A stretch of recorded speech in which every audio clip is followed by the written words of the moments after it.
Class में मैं आप लोगों को एक्सेल के बारे में कुछ बेसिक इन्फॉर्मेशन आप लोगों को बताऊंगा, ठीक है ना। जैसे आपकी एक शीट होती है, ये एक्सेल की पूरी क्या है, एक शीट है। जैसे एमएस वर्ड के पेज को डॉक्यूमेंट पेज कहते हैं, वैसे एमएस एक्सेल के पेज को शीट कहते हैं। शीट की कुछ बेसिक इन्फॉर्मेशन होती है, उसको मैं आप लोगों को समझाऊंगा।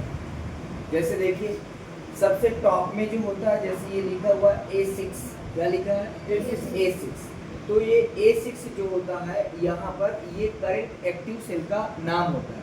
जैसे इस समय आपका जो करंट एक्टिव सेल है वो ये है, यहाँ पर A नेम का कॉलम है और 6 नंबर की रो है, तो इसका इस सेल का नाम हो गया A6। और किसी भी सेल का जो नाम होता है वो नेम बॉक्स में डिस्प्ले होता है। कहाँ होता है, नेम बॉक्स। जैसे इस सेल का नाम है A6, तो ये देखिए यहाँ पर क्या लिखा है, A6। तो ये नेम बॉक्स आपको क्लियर हो गया। इसके बाद यहाँ पर जो FX से लिखा हुआ है, इसका मतलब होता है फंक्शन। आप यहाँ पर क्लिक करके एक्सेल में यूज होने वाले बहुत सारे फंक्शंस को आप एक्सेस कर सकते हैं, ठीक है ना। इसके बाद इसके जस्ट बगल में ये जो पूरा बॉक्स होता है ना, ये इतना सा, इसको हम लोग बोलते हैं फार्मूला बार। क्या बोलते हैं, फार्मूला बार। फार्मूला बार में क्या होता है कि आप करंट एक्टिव सेल में जो वैल्यू होती है वो वैल्यू यहाँ पर डिस्प्ले होती है। आप इस वैल्यू को एडिट भी कर सकते हैं। एडिट करने का मतलब आप बदल सकते हैं। अब देखो यहाँ पर जो लिखा हुआ है BAB 105, तो आपके फार्मूला बार में भी लिखा है BAB 105। समझ में आ गया आप लोगों को। तो एक्टिव शेल में जो भी हम वैल्यू टाइप करते हैं वो फार्मूला बार में भी डिस्प्ले होती है, और फार्मूला बार से भी आप एडिट कर सकते हैं। क्लियर हो गया।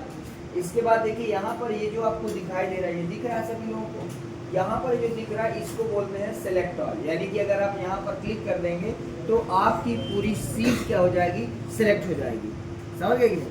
ठीक, जैसे आप कंट्रोल A से सेलेक्ट ऑल नहीं करते हैं, वैसे यहाँ से भी आप सेलेक्ट ऑल कर सकते हैं, ठीक है ना।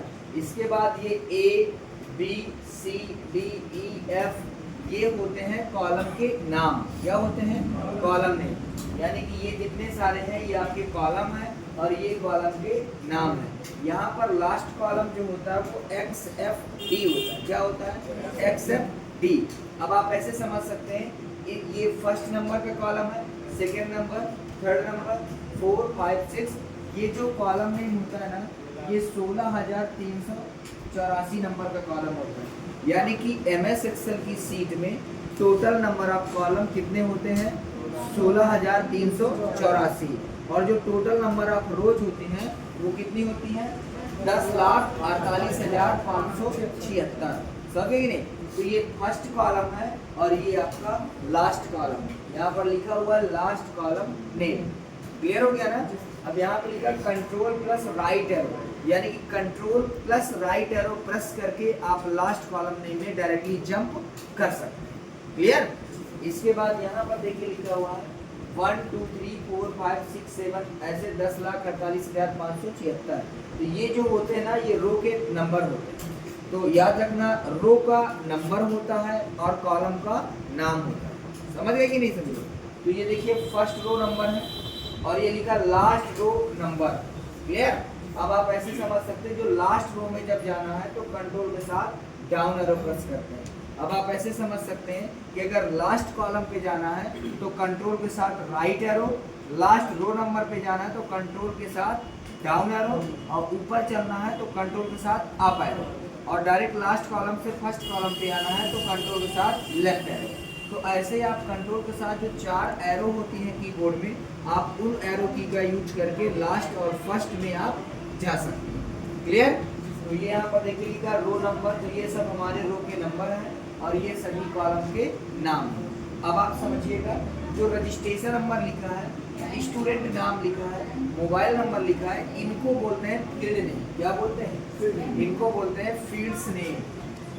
दरअसल इन्हीं नाम से हमको ये पता चलता है कि हमें नीचे वाले सेल में क्या लिखना है। अब जैसे देखो यहाँ पर रजिस्ट्रेशन नंबर लिखा है, तो देखो यहाँ पर पूरे में रजिस्ट्रेशन नंबर होगा। यहाँ पर लिखा है स्टूडेंट नाम, तो सभी में स्टूडेंट का नाम होगा। यहाँ पर लिखा मोबाइल नंबर, तो यहाँ पर मोबाइल नंबर होगा। अब देखो यहाँ पर कुछ नहीं लिखा तो यहाँ पर भी कुछ नहीं लिखा। अर्थात कॉलम के नाम से यानी कि फील्ड के नाम से ही हमको ये पता चलता है कि नीचे वाले सेल में हमें क्या लिखना है। समझ में आया कि नहीं है? तो ये भी क्लियर हो गया।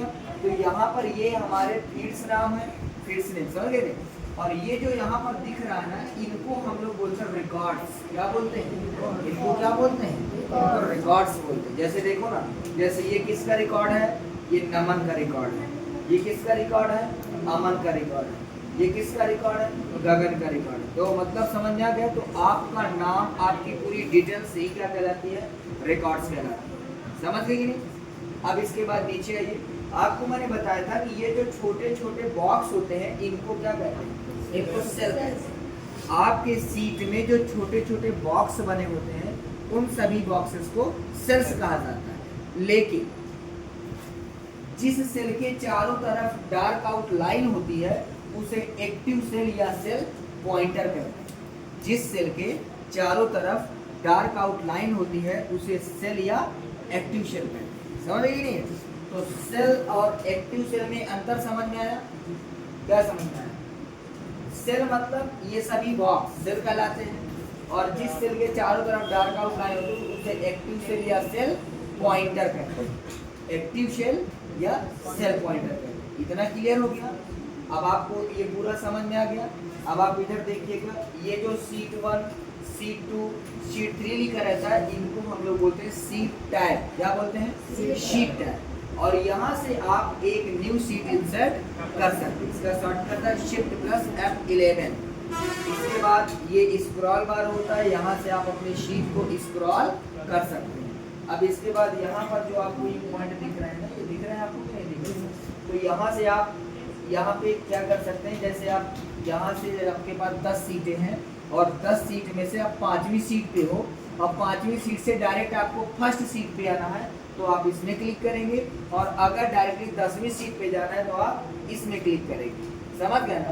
ये फर्स्ट में और ये लास्ट में। और अगर एक एक करके पीछे की ओर आना है तो आप इसका यूज करेंगे, और एक एक करके आगे की ओर जाना है तो आप इसका यूज करेंगे। अगर मैं आपको यहाँ पर बात करूँ तो आप लोग यहाँ पर देख सकते हैं, ऊपर दिखा दीजिए सर आप लोग को। यहाँ पर आप देख सकते हैं ये जो आपको दिख रहा है ये वही चीज़ है। समझ गई नहीं तुम लोग? और ये आपके सीट टैब है। क्लियर? तो ये आपको पूरा यहाँ तक समझ में आ गया? किसी को कोई डाउट है क्या? अगर आप लोग को पूछना हो आप लोग पूछ सकते हैं। ठीक है ना? क्लियर हो गया ना? ठीक, ओके, थैंक यू।